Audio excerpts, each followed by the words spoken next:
É isso aí, gente. Mais um Giro na Rede no ar. Hoje recebendo Bruno Lawrence. Aqui do meu lado, Nilson Sampaio. Toda semana a gente está junto aqui. Eu peço a vocês que curtam nossas redes sociais, @Giro na Rede e TV Metropolitana Rio. Tá ok? Vamos lá, Nilson. Então, mais uma vez agradecendo a rapaziada que nos acompanha, né? E hoje a gente tem o prazer, cara, de receber esse cara aqui, pô, de uma história muito bacana, de reportagens memoráveis. E a gente vai tentar tocar a ideia, além de um mundo além do jornalismo, também outras coisas, mas, enfim, agradecer a presença de Bruno Lawrence. Cara, legal demais ter você aqui conosco no Giro na Rede.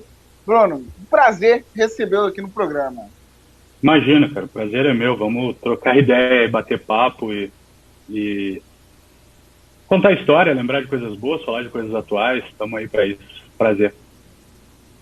Brunão, vou já colocar, né, primeiro na agulha, fazer aquela pergunta clássica de como que você resolveu, né, ir para esse rumo, né, do jornalismo, né? O que te chamou a atenção, o que te envolveu? A gente sabe que você tem influência, né, em casa, mas queria saber o que fez, né, seu coração seguir aí pelo caminho do jornalismo.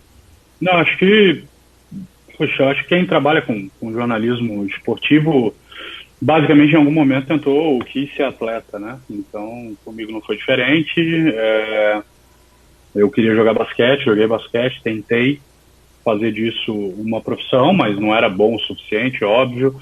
E aí já tinha pai e mãe jornalistas, e meu pai é um cara importante dentro do mercado esportivo, já era um cara consagrado ainda, quando mesmo enquanto eu era muito novo, muito jovem. Então o seu Michel Lawrence falou: ó, se você quiser, vamos aí. Eu te ajudo no começo, eu te dou caminhos, te apresento pessoas, mas você vai ter que segurar a sua onda, vai ter que mostrar que você é competente, que você merece ter um espaço e tal. E foi assim. Ele me conseguiu um estágio na TV Bandeirantes, em 98, num canal local da TV Bandeirantes em São Paulo. Eu sou do Rio, mas tinha vindo morar em São Paulo exatamente por isso. E o mercado era maior, né? Ainda é maior, e oferecia maiores possibilidades. Meu pai já estava radicado em São Paulo, meu pai francês, veio para o Brasil, também morou no Rio e depois se mudou para São Paulo. E aí eu vim para São Paulo, comecei no canal 21, que era um canal local da Bandeirantes, um canal de notícias, basicamente. Celso Zucatelli, Adriana Bittar, uma galera saiu de lá, pessoas com quem eu trabalhei, tudo. O Rodrigo Bocardi era editor de texto, nem era do vídeo, tinha uma galera muito boa. E eu comecei lá como estagiário normal, e aí queria conhecer a galera do esporte, né? Porque era o meu objetivo, era ir passar logo pro esporte. Então, em 6 meses de estágio, todo mundo falou: o filho do Michel Lawrence e tal. E aí você vai conhecendo as pessoas, os corredores e tal. Eu falei: ó, quando liberar, abrir uma brecha, me joga para dentro. E aí entrei como assistente de produção também, lá embaixo, igual todo mundo, ralando, e fui seguindo, aprendendo, conhecendo muito. E a Bandeirantes foi uma escola espetacular por isso, porque abria as possibilidades de você aprender muito de toda a estrutura da televisão, como tudo funcionava. E aí eu virei assistente de produção, produtor, editor de texto, e depois Toninho Neves, que era o diretor de esportes da Bandeirantes, decidiu que eu deveria ir para o vídeo. Ele queria que eu fosse repórter, eu e Fernando Nardini, que hoje é narrador da ESPN Brasil, brilhante também. E aí éramos editores de texto e fomos para a rua para fazer folga de alguns repórteres, Fernando Fernandes, Pascoal, uma galera top, Ceará, tinha muita gente boa. E aí, quando eles folgavam, a gente cobria a pauta para ter material, para alimentar os programas e tal. E aí logo depois alguém saiu de férias, não me lembro exatamente quem, e aí ele falou: ó, você fica esse mês aí direto na pauta na rua. E aí acabou esse período de férias, ele já me efetivou, já fiquei direto. Porque me efetivou não, ele me deixou o repórter, mas não me deu o cargo ainda. Aí ficou um processo burocrático, aquelas coisas, para ter o espaço, para abrir uma vaga extra de repórter. E aí sim fui efetivado como repórter, mas tudo muito rápido, né? Eu vim para São Paulo em 98, na Band comecinho de 99, e aí eu já saí como repórter para ir para a Globo em dezembro de 2002, quer dizer, foi tudo muito, muito rápido, mas eu tive muita sorte e muita gente legal que me ajudou e que contribuiu muito para minha formação, né, para que eu aprendesse um pouco mais e entendesse como as coisas funcionavam. Mas comecei igual todo mundo tem que começar. Inclusive, acho que todo mundo tem que começar assim. Tem que começar como estagiário, tem que passar pelas funções, e depois, se o vídeo for o teu caminho, isso naturalmente vai acontecer. Alguém vai perceber isso e vai te encaminhar. Posso espetar uma, cara? Pode. Só para poder emendar. O Bruno, e você, eu acho que é curioso, quando você começou a faculdade, você fez estágio também e você fez assessoria, né? De equipes de vôlei. Então, assim, você já tinha um lado do basquete muito forte, né? E já ter ido para ser, né? Seguir, né? Como jogador não conseguiu. E também a assessoria de vôlei. Então, você acompanhou muito. Eu vejo isso como um diferencial também seu, né? Isso contribuiu também, talvez, de uma maneira bem bacana para sua carreira, porque muitos, né, focam no futebol e você é um cara que já tem todos os esportes, né? Isso foi uma vantagem, eu acho, na verdade, que não foi pensada. Ela se tornou uma vantagem depois, porque ainda era muito diferente. A gente vivia a monocultura do futebol ainda muito forte, né? Os canais a cabo não eram tão fortes, né? A gente está falando de 98, 99, a gente está falando de 22 anos para 23 anos. Então, os canais a cabo ainda eram muito devagar. Tinha TVA Esportes, né, que virou ESPN. O Sport TV ainda era da Globosat, não era nem da Globo. Então, eram projetos que ainda não eram tão grandes assim. Então, na TV aberta, a monocultura do futebol era muito forte. E na Bandeirantes, não. A cultura do Luciano, do Vale, do Show do Esporte, tudo isso ampliava um pouco mais esse universo. E por gostar muito de outros esportes, né, eu acabei buscando esse caminho e falar, poxa, tinha gente que às vezes ainda reclamava, falar, não quero fazer uma matéria de vôlei, não quero fazer uma matéria de basquete. Eu falava, nossa, é o que eu mais quero.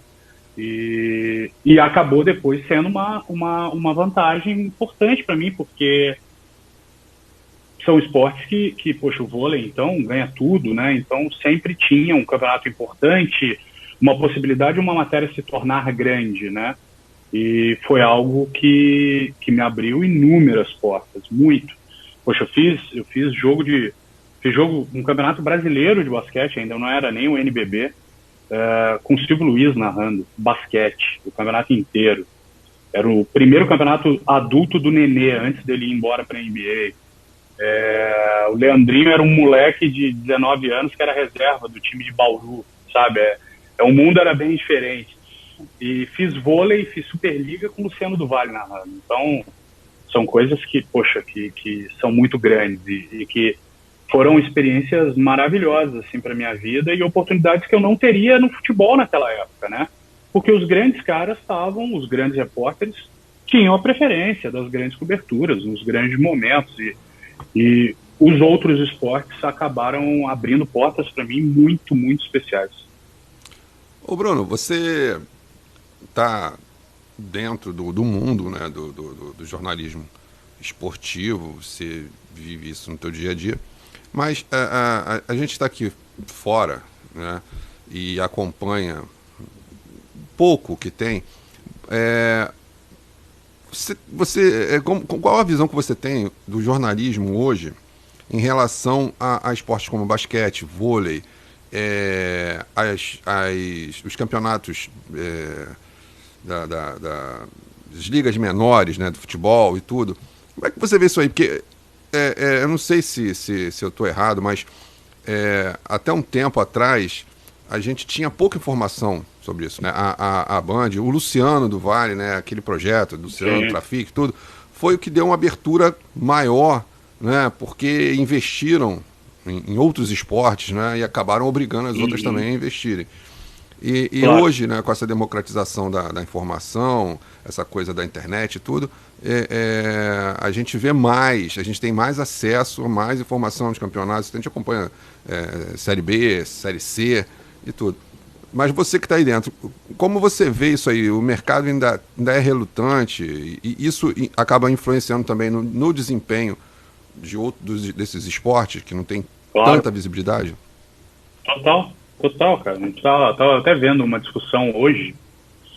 Alguém tava falando, acho que era o Aida de manhã no Redação, ele tava falando que ele fez uma conta que acho que a Marta, que é a melhor do mundo 587 vezes, ganha 600, e isso não é um número fictício, 600 vezes menos do que o Lewandowski, que foi melhor do mundo uma vez. Então, isso daí mostra, assim, o dinheiro está no futebol, no Brasil e em grande parte da Europa. Aí a gente tem um mundo paralelo nos Estados Unidos. Aí sim o esporte é muito mais difundido, outras modalidades têm alcance. A modalidade mais popular pro americano, por incrível que pareça, é o beisebol, é o que ele mais gosta. Futebol americano, NBA, hockey. Então aí sim você tem ligas estruturadas que remuneram muito bem seus atletas e de fato geram muito dinheiro. O grande problema num país como o Brasil, por exemplo, se você for olhar, os campeonatos são deficitários, né? Eles não geram lucro. E a partir do momento que você não gera lucro, você atrai menos patrocinador. Com menos patrocinador, você divulga menos, a tua visibilidade fica restrita, você busca coberturas periféricas, você foge das grandes mídias, e com isso o teu campeonato vai ter uma proporção menor, vai ter um alcance menor, vai fazer menos barulho. A gente tem, por exemplo, hoje um único projeto esportivo em TV aberta, é o da TV Cultura, passando o NBB, e já passou Superliga. A Rede TV não tem mais um projeto esportivo, o SBT agora com a Libertadores tem um projeto esportivo, mas não tem sequer um noticiário, tem só o evento, né? Eles trabalham apenas o evento, o jogo, o que é maravilhoso, óbvio, mas não tem uma redação de esporte, você não respira esporte. No SBT você tem o evento, tem aquele dia, o dia do jogo, a hora do jogo. E aí você olha a Record, hoje não tem nenhum tipo de projeto esportivo, não sei nem se tem programa, tinha um programa sábado. Tem ainda, mas encolheu bastante. Então, a gente fica restrito a 23 minutos do Globo Esporte diário. É muito pouco para a gente falar de todos os esportes. Em 23 minutos, você vai ter que atender ao futebol e aos times da sua cidade, da sua região. O Globo Esporte hoje já é regionalizado, né? Há algum tempo. Então, a explicação é isso, cara. O dinheiro não corre nesses grandes. E se você olhar o vôlei, por exemplo, a Superliga de vôlei tem caras que, poxa, tem campeão olímpico, você olha para qualquer lado, tem um campeão olímpico. Olha para qualquer lado, tem bicampeão olímpico. Você tem as meninas, então, e ainda assim o campeonato se sustenta com patrocinadores fortes e tal, mas ele não faz barulho, ele não gera repercussão, porque ele está fora das grandes mídias. Então, e se a gente ampliar o universo mesmo no futebol, pegando divisões menores e tal, poxa, eu trabalhei na Série C esse ano inteiro, com o DAZN, comentando jogos, e falava o tempo inteiro antes de fazer qualquer comentário. A gente tem que pensar que durante a pandemia, muitos desses jogadores tiveram que trabalhar, porque eles tinham que se sustentar, eles não conseguiam treinar. A gente olha e fala, na pandemia o cara treina em casa. Se a gente pensar na Série A do Campeonato Brasileiro, que tem todo um trabalho diferente, o cara pode montar uma estrutura na casa dele. Na Série C, o cara eventualmente tinha que dirigir para aplicativo, para complementar a renda, porque o salário dele foi reduzido. Então, assim, a gente querer cobrar desempenho dessas pessoas com tantas dificuldades é até injusto. Mas passa muito por isso, assim, mesmo na TV a cabo, né? Mesmo na TV a cabo, você tem o Sport TV, que tem um projeto forte com o vôlei, e o que mais? O basquete não está mais lá, eles querem o basquete de fora, eles querem a NBA, a ESPN tem um jogo de basquete por semana, a TV Cultura tem um jogo de basquete por semana, a Superliga teve que abrir o seu próprio pay-per-view, vender o seu próprio pacote de jogos para tentar entregar ao fã uma possibilidade de assistir, porque senão ele não teria onde ver, ele ficaria restrito também a um jogo por semana do masculino e um jogo por semana do feminino. Não adianta, ainda a gente vive mesmo essa monocultura do futebol, é muito complicado mudar isso, e não está relacionado ao desempenho dos atletas. Não está, o Brasil teve caras importantíssimos na NBA, teve caras fantásticos, Leandrinho, Nenê, cara, muita gente que foi importante dentro da liga. A seleção teve 4º lugar em Olimpíada, em Mundial, grandes campanhas, o vôlei ganha tudo, e ainda assim o handebol foi campeão do mundo com as meninas e não teve impacto nenhum. Isso. Foi transmitido pelo esporte interativo escondido. Então, assim, não é o desempenho dos atletas. O talento do atleta brasileiro não entra em questão numa situação como essa. O que falta realmente é você ter um trabalho mais consistente por parte da mídia para poder tornar esses atletas ídolos. Vai ter tem gente que é campeão olímpico, o cara sai na rua e as pessoas não sabem quem é. Isso é um absurdo. Só para completar aqui, só para fazer um adendo, por favor. Quando eu era moleque, eu assisti, né, a medalha da geração do Bernard, Renan, Carlão. De 84, em Los Angeles, a prata. Cara, e aquilo ali gerou teve um impacto forte, que eu lembro que eu tinha meus tios. Eles chegavam na sexta-feira, quando eles chegavam do trabalho, eles chegavam em casa, jogavam a mochila, tomava banho, pum, corria, porque tinha uma quadra assim, quase que em todo o quarteirão, qualquer área que estava livre, o pessoal botava lá 2 traves, esticava uma rede e você via a opção de... Era como foi uma época o futebol, né, forte, todo terreno vazio fazia um campinho. Naquela época era uma quadra improvisada de vôlei. E o pessoal jogava, e eu lembro que depois eu fui crescendo, me mudei e me afastei um pouco. Depois fui trabalhar numa empresa e tinha um colega que era jogador de vôlei, caramba, aí comecei de novo a me interessar.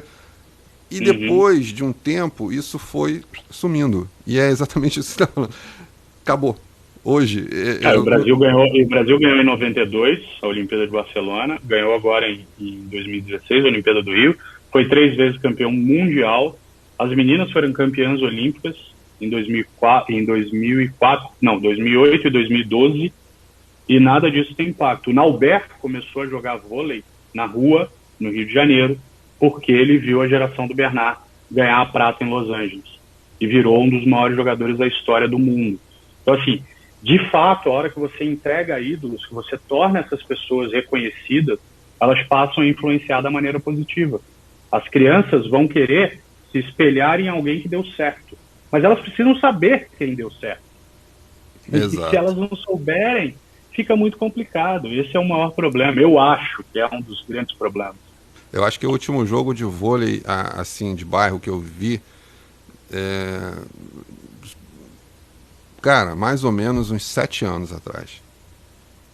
Eu não tenho ideia, cara. Eu lembro. Pra mais, eu acho. Anos. Eu já tinha casado, já estava casado, e foi um dia que eu fui jantar com a minha esposa, né, e aí em frente à praça tem uma quadra, e acho que foi a última vez que eu vi alguém jogando vôlei. Eu tenho 7 anos isso. É muito difícil, né?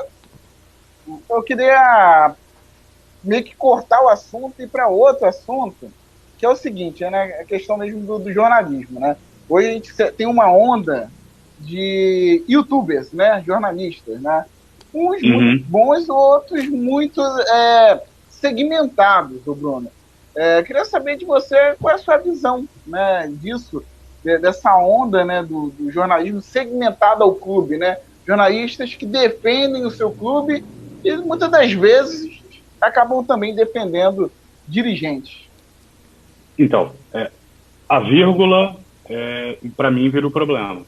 A hora que você vincula o seu trabalho jornalístico a interesses de alguém. O trabalho jornalístico não pode atender a ninguém, ele atende a uma única pessoa, que é o público, que é a pessoa que você entrega o seu produto. Ela não pode atender a ninguém no meio do caminho. Então, eu entrego uma informação para que você faça o seu julgamento e conclua a partir da história que eu te contei, da informação que eu te entreguei. Eu confio no seu poder de discernimento para que, através das informações recebidas e passadas por mim, recebidas por você tire a sua própria conclusão. Eu não tenho que concluir para você. Eu não tenho que opinar para você. Isso é Aí é um comentarista. Ele senta e comenta um assunto, dando a opinião dele. Ponto. Um repórter, quando faz uma reportagem, quando entrega uma matéria, ele entrega uma história com informações, com início, meio e fim, para que as pessoas, ao receberem esse conteúdo, tirem suas próprias conclusões. Quando você coloca uma vírgula nesse meio de caminho para atender alguém que não seja o público, aí as coisas elas estão direcionadas, cara. E aí o jornalismo, a essência do jornalismo se corrompe exatamente nisso. Eu não tenho absolutamente nada contra alguém defender um clube e gerar conteúdo sobre um clube específico. Cara, isso é normal, não tem... Eu abro meu Twitter e posso escrever sobre qualquer coisa. Ponto. Meu Twitter nunca esteve vinculado à Globo, nunca esteve vinculado ao DAZN, nunca esteve vinculado a ninguém. A conta é minha, é @Bruno Lorance. Não tem nada de @Globo Bruno Lorance. Não. É uma conta minha e eu sou responsável por aquilo. Agora, a partir do momento em que você gera conteúdo para atender interesses de outros, você não está fazendo jornalismo. Simplesmente. Você está entregando um conteúdo direcionado, com intenções claras para um público determinado. Aí é algo que não... é o que eu estou te falando. Eu não julgo, mas eu não teria capacidade de fazer. Eu posso atender interesses de um patrocinador, de alguém que apoia o meu trabalho. E se eu confiar naquele patrocinador, eu posso recomendar aquele produto que eventualmente me patrocine. Não tem problema nenhum. Eu não estou corrompendo uma informação, nem estou dando um caminho diferente para contar uma história. A partir do momento em que você muda e faz essa primeira curva, para mim perde sentido e deixa de ser jornalismo. Mas é conteúdo. Ponto. Não tem problema nenhum. É conteúdo. Tudo é conteúdo. Jornalismo é uma outra coisa. Nilson, a gente está com 3 minutos para acabar. Então eu posso fazer uma última espetada? Vai lá. A última. Ô Bruno, seu Spotify, quando você coloca lá, qual é a sua lista musical lá, cara? Caraca. Acho que ninguém te perguntou isso, cara. Rapaz, essa agora pegou pesado, né?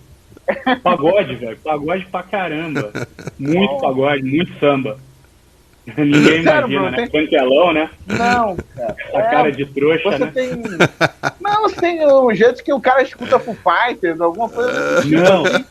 Sambão, Última coisa. Sambão demais, pagode demais. Nossa, direto, né? Não importa o que eu vá fazer. Mas, ô Bruno, aí, rapaz, aí tu caiu numa encruzilhada braba, porque... Rapaz, eu fico tentando imaginar aqui essa mistura basquete com samba. Então, muito louco, rapaz, né? Rapaz, é meio que miojo com feijão, né? Tá aqui atrás, ó. Aí. O Kobe ia ficar meio chateado. Sim. Não, mas não é, cara. Não é, mas é... Cara, pra tudo, assim, é uma música, o ritmo, a batida me leva e me motiva, assim. Eu não uso música para rituais, não. Uhum. Nunca usei para trabalhar, não uso música para viagens, para exercício, para qualquer momento, para lazer e tal. Então, eu nunca busco concentração na música. Eu busco exatamente dar uma limpada na cabeça. E aí entra o sambão mesmo. Não tem escala. Eu gosto de tudo, assim, mas predominantemente, se abrir o Spotify, vai ter pagode a rodo e de tudo quanto é jeito, de tudo quanto é gente. Não é também só um ou outro, não. Escuto de tudo, assim. Mas essa é maneira mesmo, Nilson, porque a galera não deve imaginar, né? Ver branquelão assim e tal. Ó, pô, isso daí é mó playboy e tal, não sei o que, não. O que Mas eu fiquei curioso, cara. Mas eu fiquei curioso agora, porque eu fiquei imaginando o seguinte, rapaz, tu correndo pro garrafão pra fazer uma de 3, aí começa a tocar. Deixa a vida me levar. Rapaz, eu fico imaginando, aí larga a bola, aí perdeu 3 pontos, perdeu. Rapaz. Não, mas é maneiro, assim, eu gosto muito, assim, tem uns amigos na música, alguns caras que eu gosto, que eu conheço, e é isso, o esporte acaba unindo muito, né? Todo mundo acaba gostando de resenhar sobre esporte e a música entra e vira assunto também, mas é engraçado mesmo, isso daí nunca tinham me perguntado, não, cara. Mas não menti, não. Ia ter gente que ia querer tirar uma onda. Não, eu só ouço... Ia mandar altos hip hop. Não, MPB, né? Todo filosófico, não, cara. Cara, Caetano é muito chato, cara. Com todo respeito, Caetano é muito chato, gente. Tem quem gosta, beleza, mas não dá, cara. É muito chato, cara. Na boa. Fala assim não, tá? Essa foi engraçada, velho. Porra, essa daí nunca tinham me perguntado mesmo. Bruno, estourou nosso tempo aqui, já podemos jogar no corte, então. Aí, essa daí é boa. Essa daí vai pro corte, cara.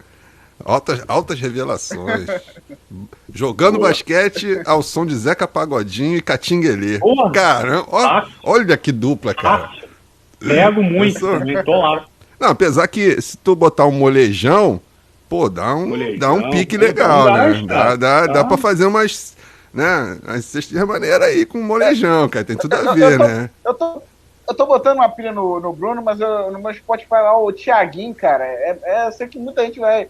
Eu vou ficar desmoralizado, mas eu gosto do Thiaguinho, cara. Eu escuto muito. O Thiaguinho é um dos caras mais viciados em esporte que eu conheci na minha vida. O cara assiste tudo. Tudo. Às vezes que eu encontrei, você pode falar com ele sobre vôlei, sobre basquete, sobre tênis, futebol, óbvio, mas o que você falar com ele, ele sabe o que está acontecendo no campeonato, ele assiste tudo. O cara é fissurado em esporte. O pai dele é educador físico, né? Professor de educação física, então... É um cara completamente viciado em esporte e também eu ouço muito Thiaguinho. Cara, Bruno, te agradecer. Tu respondeu uma pergunta que se o Nilson me fizesse, eu ia ter que mentir para responder, né? Senão eu ia ter que dizer que, pô, meu Spotify lá é tudo do capiroto, né, cara? É anos 80 nacional e o resto é tudo do capiroto, cara. Mas fazer o quê, né? Mas é bom também, tem valor, tem hora para ouvir tudo, né, cara? Acho que música é isso, o grande lance da música é esse. Você tem momentos para ouvir absolutamente tudo. Então, agora, quando você pergunta o que eu mais ouço, aí não tem jeito. Bruno, brigadão, cara. Pô, valeu. Top mesmo esse papo da gente aí, cara.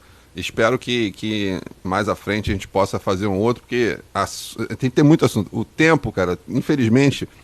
Todas as oportunidades que nós temos aqui, a gente acaba, deixando muita coisa ainda para falar, né? Cara, porque o tempo passa muito rápido. E aí, não tem como sintetizar, né, para caber tudo. Mas, cara, brigadão mesmo. Quando precisar, se a agenda permitir, tá em casa, só chamar que eu volto. Pô, show, cara, show. Nilson. Valeu. É isso, agradecer, Brunão, por a oportunidade mais uma vez.